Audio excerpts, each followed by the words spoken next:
Hi, you're listening to Book Chat with author Vivian E. Moore.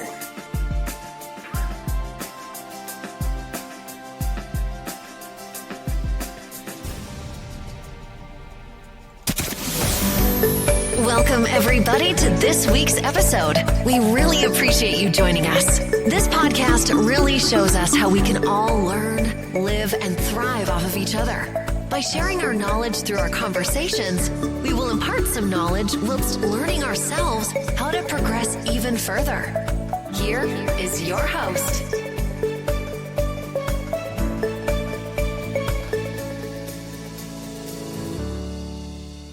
Hello and welcome to Book Chat. I am your host, Dr. Vivian Moore. I hope everyone is having a lovely day. I hope you had a good week. I know we're a little bit behind getting started today, but of course there are always technical difficulties. I don't know what it is. It's just 2020. I guess that's what it is. It started out bad, so I guess, it'll end that way. I hope not. But anyway, we are on and we are live. And my guest today, we've chatted with her before a few months ago, and so she agreed to come back on the show again. So without further delay, hello, Miss Wendy Waters. How are you? Hello, Vivian. Look, under the circumstances, I'm very well. Good. And gosh, we can't hope for anything more than that at the moment. Oh, that is the truth. That is the truth. And how are you? You're okay, family? You and your family? Yeah. Okay? Yes, we are all doing well, so I cannot complain about that at all. I mean, No. 2020 within itself has just been just terrible, but for the most part, we are still here. We are still thriving. So, I can't complain at all. So what have you been up to since the last time we chatted? Well, look, since we last talked, my goodness, the world has undergone some extraordinary changes, and, I'm in my little corner of it, of course. Yes. And last time we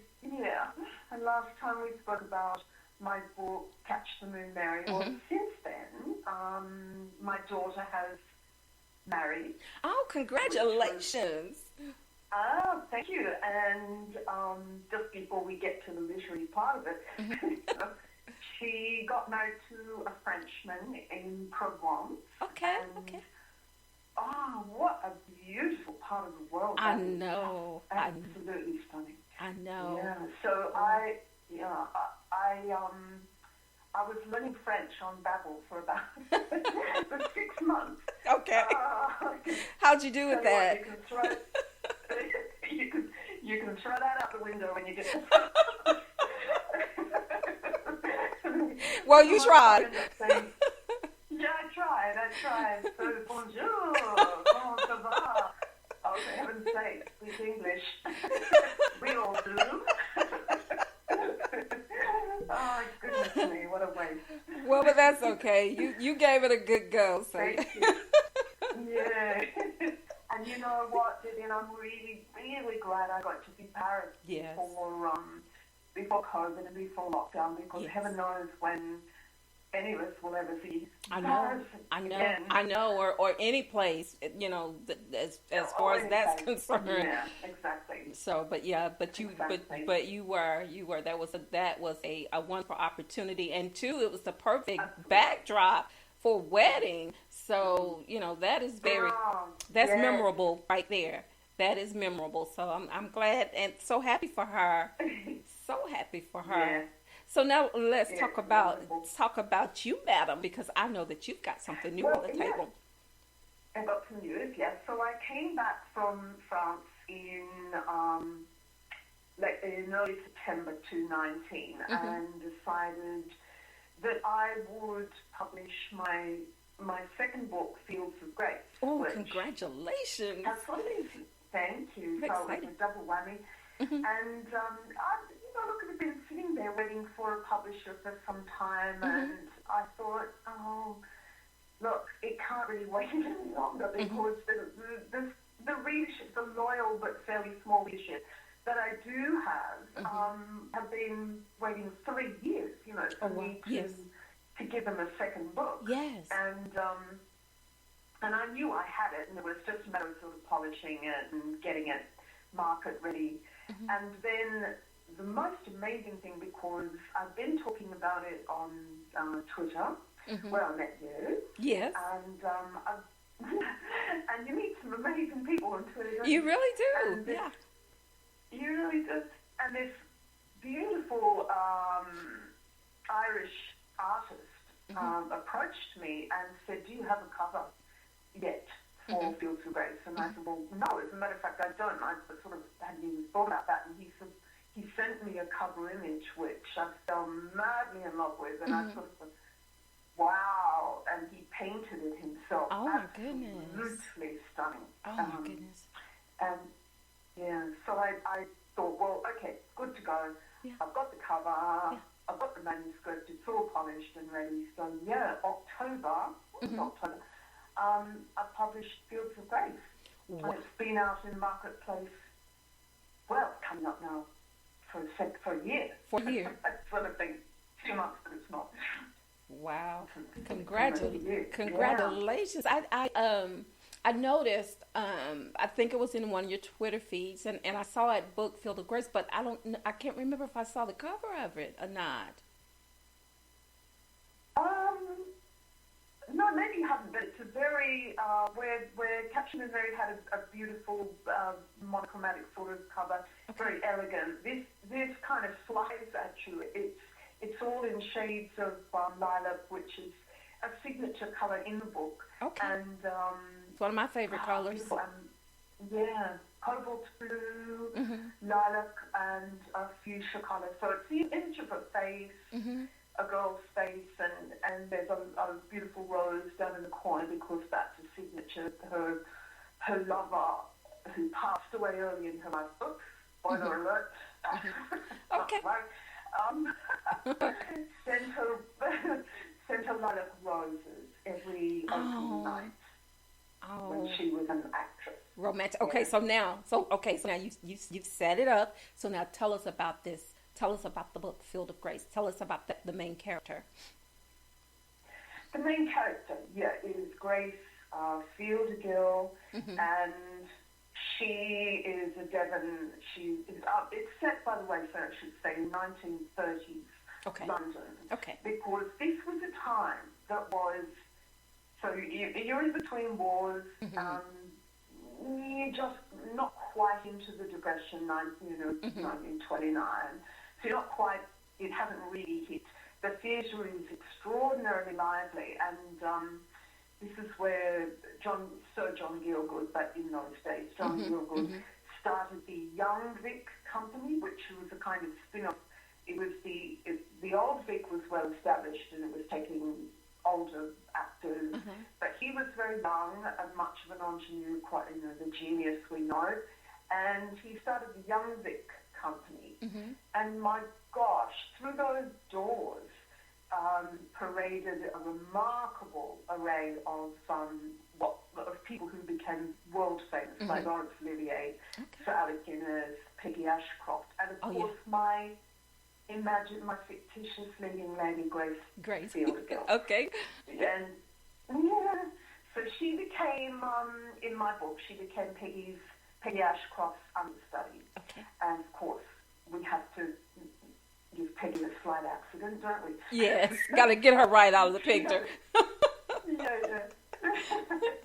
So Peggy goes horse riding in the rain and loses her voice. Okay. I didn't want to break anything, and Grace had to go on.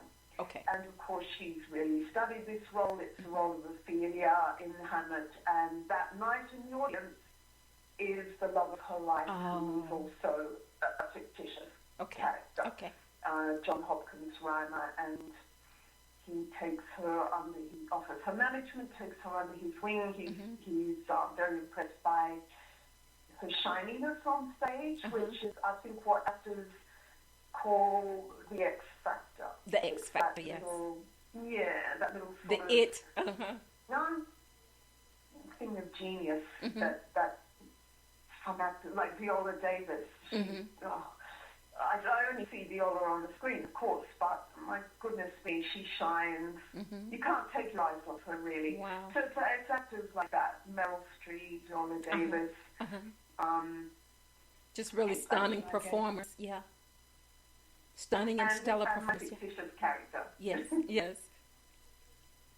So she shines. She shines in a way. She may not have the craft or skill that the brilliant Peggy Ashcroft had, but she's got a shininess, and this attracts my other fictitious character. So what I've done is, and then she becomes very, very famous. Okay. Yeah, and it's a bittersweet romance. I've already. You know that's my genre. Yeah, I love romance. Yes. Not to worry. But it gave me the opportunity, of course, to, in my imagination, visit Paris and of course I'd already been to London. Yes. Spent some time in London. But I was able to visit Paris and take her on a tour of Paris with the love of her life, this entrepreneur, and of course it ended in Berlin in 1936, the Olympic Games, and we all know what happened in Berlin. Yes. Oh, yes. In this era. Yes. So, yeah. So I've been able to cross-pollinate the fictitious story with the romantic story, with a cast of real-life people who did live at the time. And I don't know, it's a really fun thing to do, because it's not a memoir, it's not a biography of any of them, but you're able to bring in these elements of these people, and I don't know, it gives a certain gravitas to the story. Yes. I find. Yeah, as well as researching the rise of Hitler yes. in Germany, and what a shadow that cast. Oh, yes, to this day. It's to this a long very shadow. day. Yes, it's a long shadow. It is. Yeah. But you know, with your theatrical background, it doesn't surprise me that you would have that setting, have her in that setting. Yeah, of course, with my theatrical background. Yes.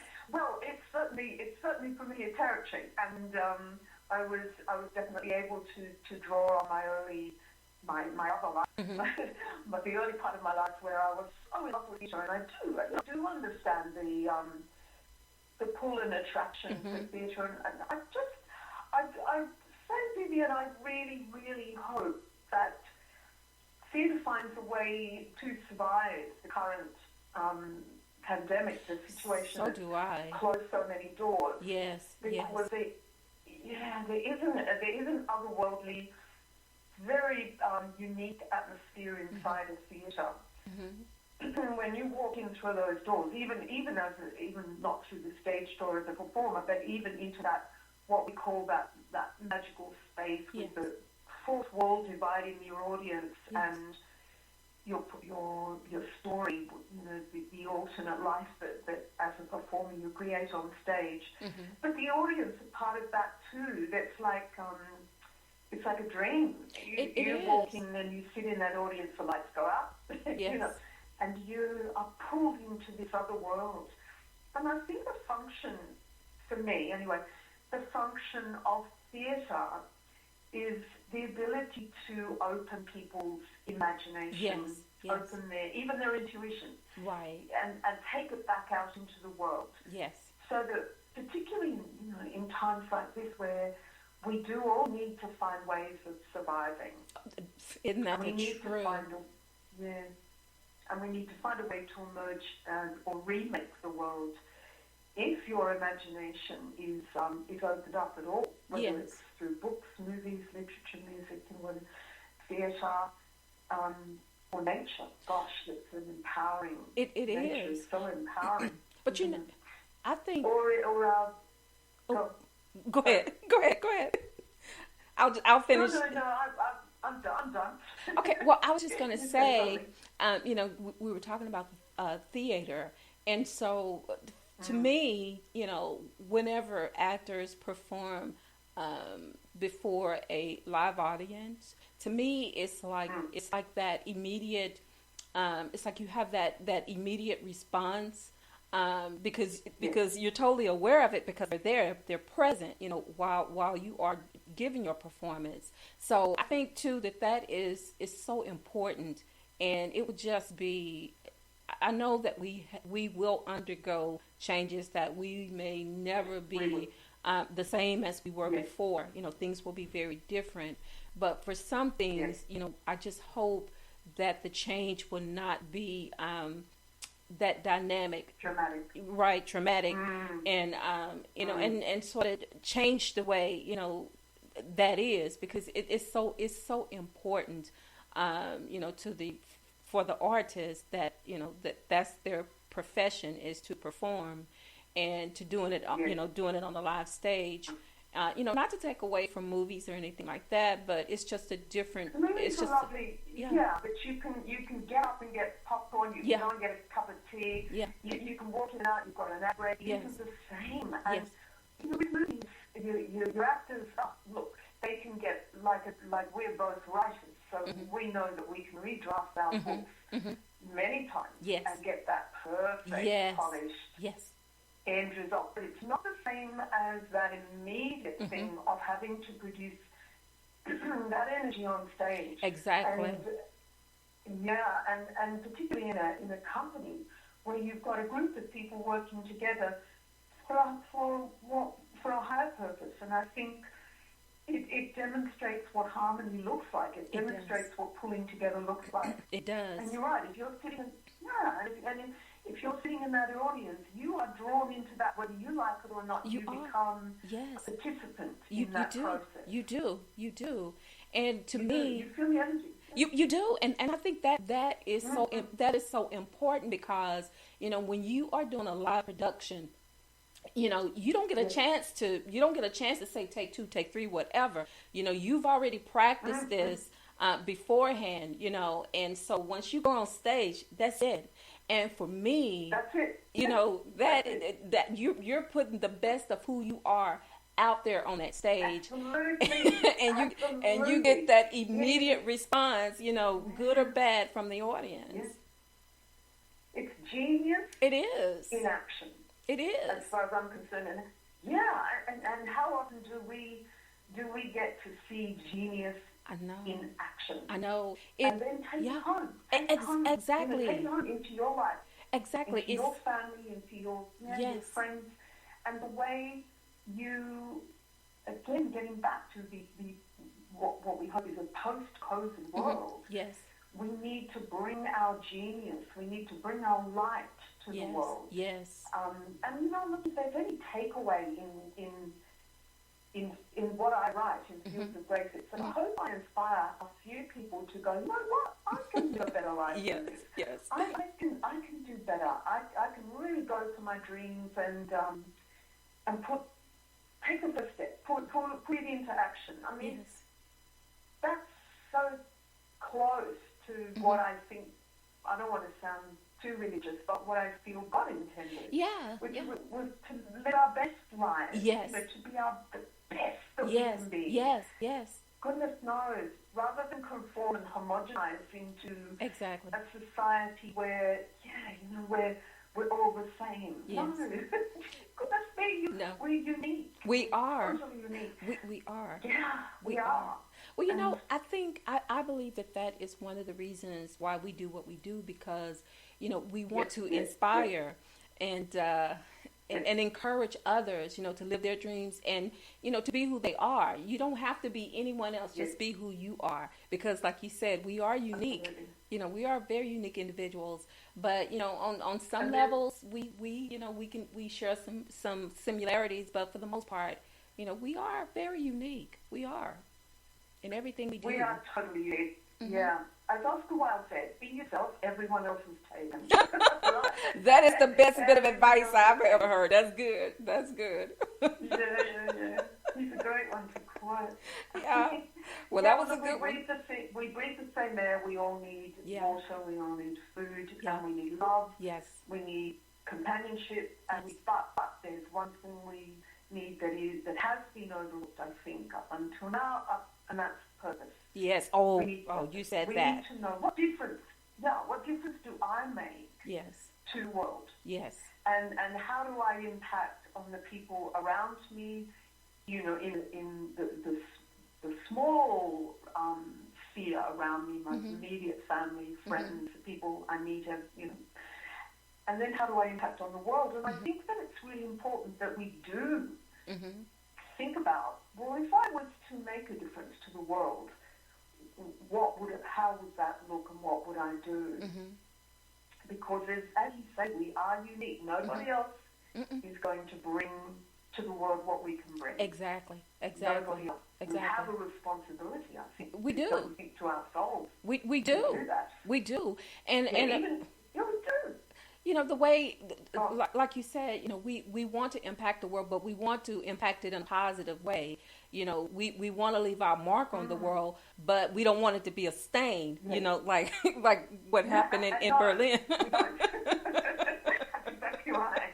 We want it to be light. Yes. We don't want a long shadow. No. We don't want that long shadow.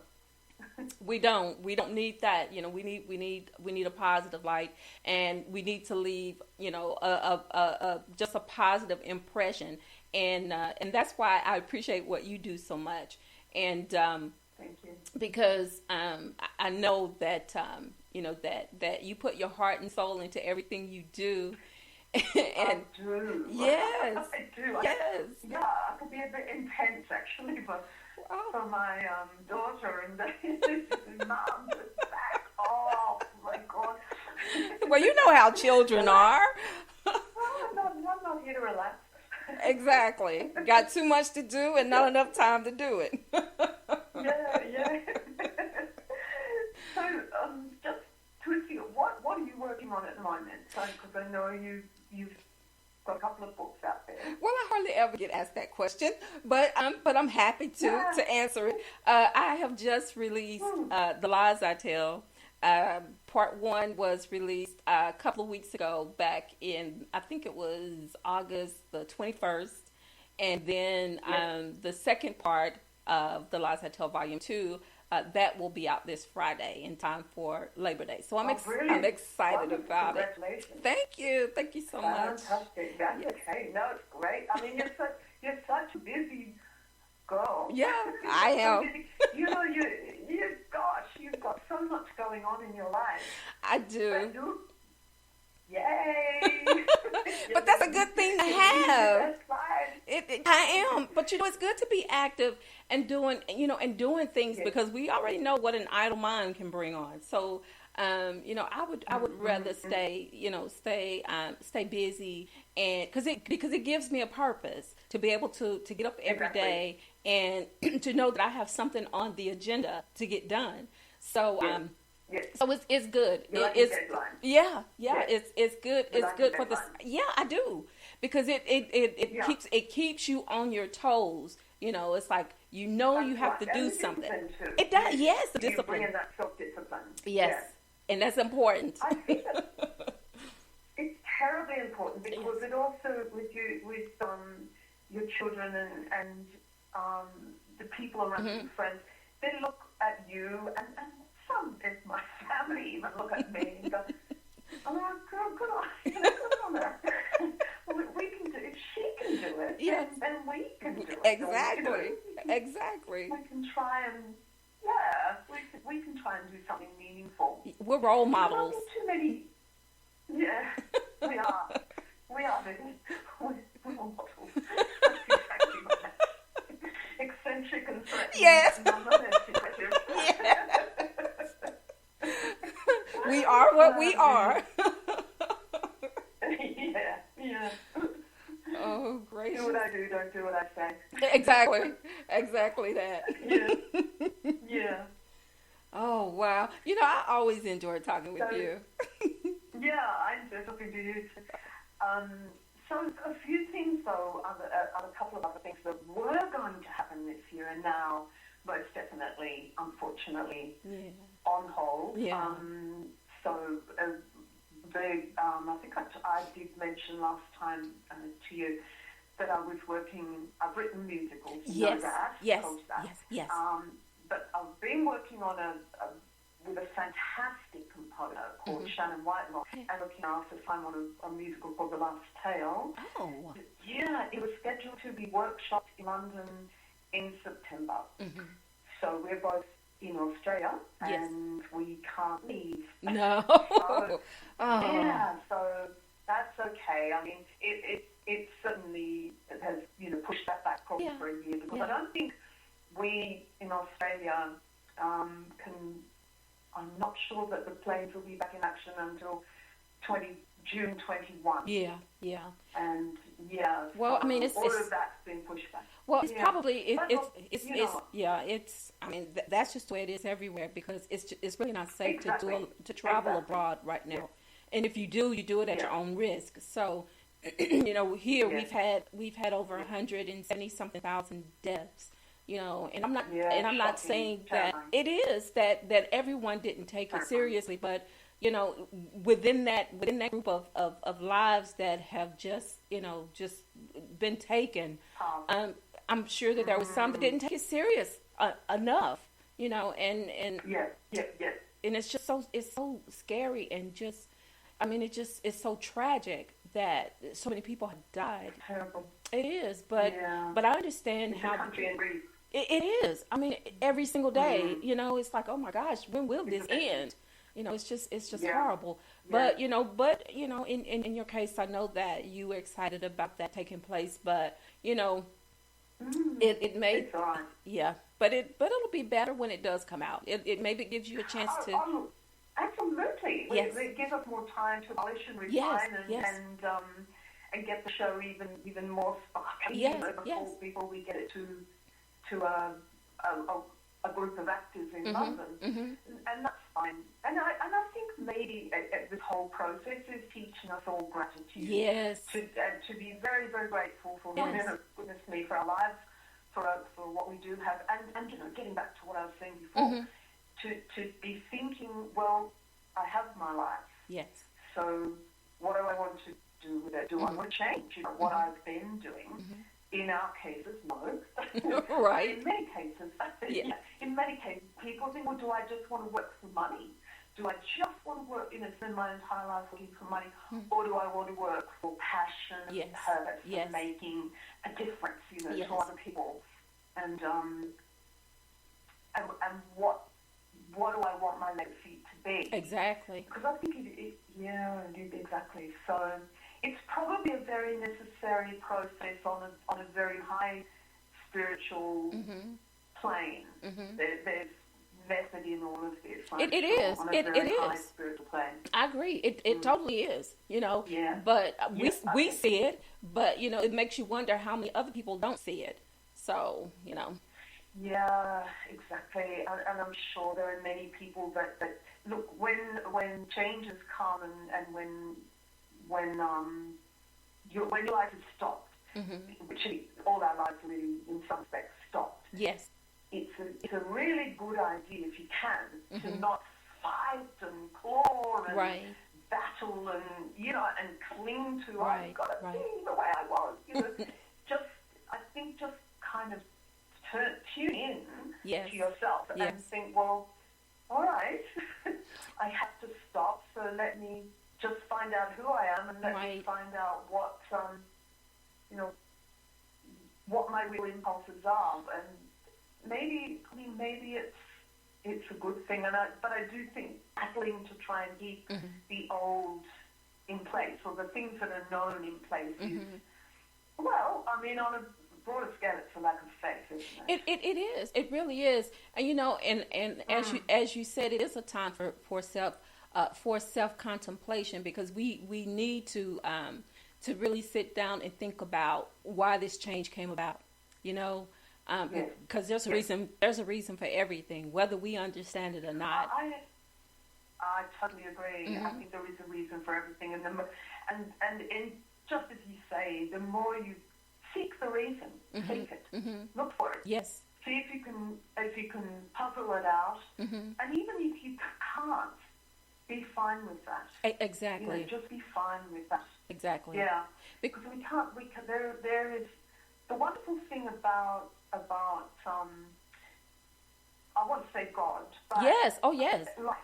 Yes. Yeah, God and life. Yes. The wonderful thing is that there is a mystery. Yes. So it keeps us reaching up. It keeps us excited about the unknown, and with the energy to sort of go, well, what can I think, heavens, there is mystery. Yes. In heavens, there is more to aspire to, and more to wonder about. And I wrote something actually in the book that one of my characters said, it's Grace, actually, said to John, because he's an atheist, and I do like bringing the spiritual in. So John is an atheist, and Grace is very, very, let's just say spiritual, perhaps, without being religious. And she says to him at one point, unless or until you can feel awe, genuine awe and reverence and amazement about something, you will never really live. Right. And I really feel that's true, that I worry about the people who are uninspired, right, who are never amazed about anything. You and I, we can look at a sunset, or we can look at nature, we can look, as you say, at theatre, or our children. Yeah, at times. At times, yeah. I'm amazed. Right. You really surprised me this time. Yes. But but I think that is the joy. That's one of the joys of life, is being able to look at something that you've seen maybe 100 times and see it differently each time you look at it. So, but that's the appreciation. That's the difference, because that's the appreciation in this life that we have, and the things that are around us. We don't take them for granted. We appreciate what we have, and and can reflect on that. Now, Wendy, and Jesus. Yeah, and I just want to say that Jesus. Yes. I'm not religious, but Jesus said to look through the eyes of a child. Yes. And I think that sums it up. To see it It for the is. first time. It is, because it is. To see it for the first It time. is. It is. It's just it's a special quality to that, to be able to see it through the eyes of a child, because they the way they see things is brand new to them. And that's how we should see it too. And I thank you for saying that, because I am a spiritual person, and I do believe in God, and I thank Him for His Son Christ. so I love Jesus. He's one of the great master spiritual teachers for me. As a kind of spiritualist, I guess that's what I look at a lot of different masters, but he's the one that, I'm not Christian per se, but I always go back to him and look at what he says, because there's so much profound. It is. You took the words right out of my mouth. Yeah. It's common sense. It is. Let he who is without sin cast the first Yes. stone. Yeah, right. Okay. Yes. You nailed it again.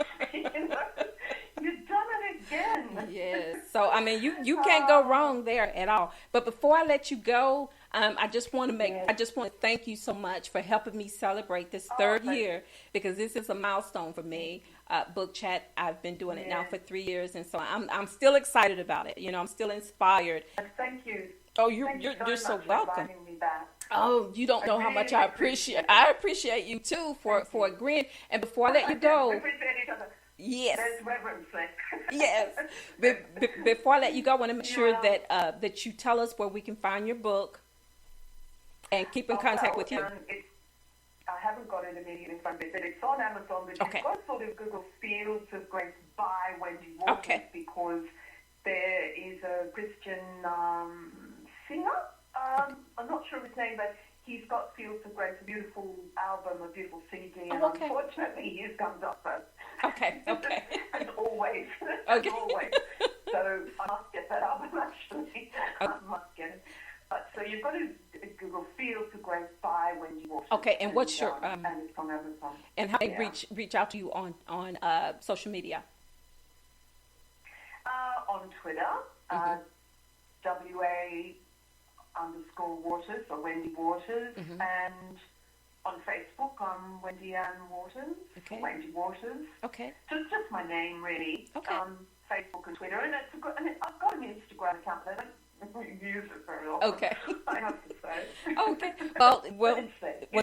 But still, that's good. We got you on Twitter and Facebook. So, but again, Wendy, because we're about to run out of time here, but I just want to thank you again so much for coming on today. And I so enjoyed talking with you. I really enjoyed our chat today. I missed him with you, and so it's like I wanted to catch up with you, and I still didn't get a chance to say all the things I wanted to say, but I do appreciate you, and I thank you so very much.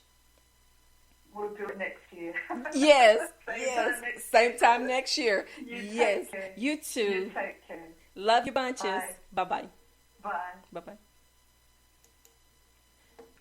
All right, guys, that was Wendy Waters, and I enjoy her every time that I get a chance to talk with her. So I thank her so much. And before I let you go, I want to make sure that you're able to keep up with the show. So, of course, you can tune into Spreaker, and that is https://www.spreaker.com/user/author Vivian Moore. You can follow me, like me on Facebook, Twitter, and Instagram. You can just type in my name, Vivian E. Moore, at Facebook or Twitter or Instagram.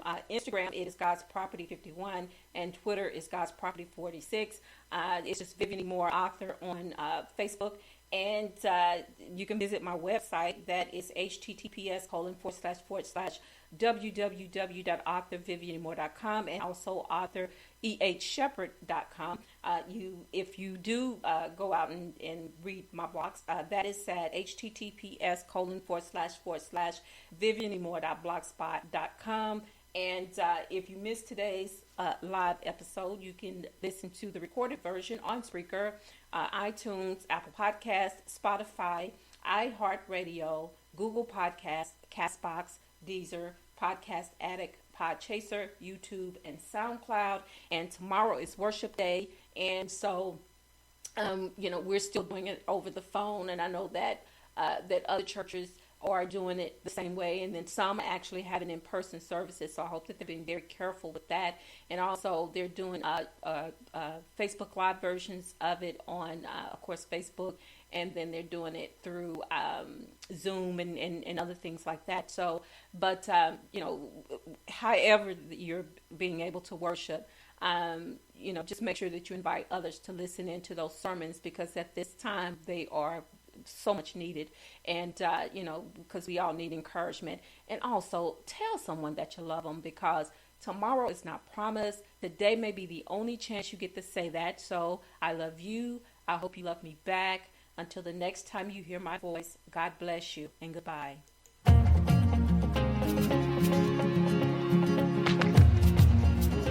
Loved what you've heard on this week's episode? Well, the answer is simple. It would mean the world to us if you could head over to iTunes and leave us a 5-star review and feedback.